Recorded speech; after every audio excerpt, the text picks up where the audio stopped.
চা বা কফি খেতে কার না ভালো লাগে, কিন্তু সেটা যদি ইউনিভার্সিটিতে অথবা পড়ার টেবিলে নিয়ে বসা যেত তাহলে আরও ভালো হতো। এই সমস্যার সলিউশন আছে ডিকাডি কাপে। এই অ্যাস্থেটিক ডিজাইনের ডিকাডি কাপটা আপনারা দেখতে পাচ্ছেন, এর উপরে যে ডিজাইনটা এটা কিন্তু হাতে ফিল করা যায়, অর্থাৎ এনগ্রেভ করা। আমি খুলে একটু ভেতরের অংশটা দেখাই। ভেতরের যে উপরের পোর্শন এবং ভেতরের পোর্শনের যে স্টেনলেস স্টিল আছে সেটা 316 গ্রেডের স্টেনলেস স্টিল, সো মরিচা ধরার কোনো সম্ভাবনা নেই।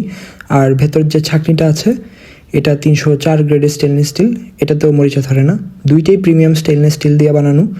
এবং আপনারা উপরের যে ডিজাইন প্যাটার্নটা দেখতে পাচ্ছেন এটা খুবই প্রিমিয়াম কোয়ালিটির ম্যাটেরিয়ালস দিয়ে তৈরি। সো এই ফ্লাস্কটাতে চা অথবা কফি প্রায় 10 থেকে 12 ঘন্টা পর্যন্ত গরম রাখা যাবে। আপনারা যারা নিতে চান, আমাদের খুবই লিমিটেড স্টক আছে, খুব দ্রুত অর্ডার করতে হবে। ইনশাল্লাহ আমরা ক্যাশ অন ডেলিভারিতে আপনাদের হাতে পৌঁছে দিব। সো অর্ডার করতে ইনবক্স করুন প্যাসিফিক হোমটেকে। ধন্যবাদ সবাইকে।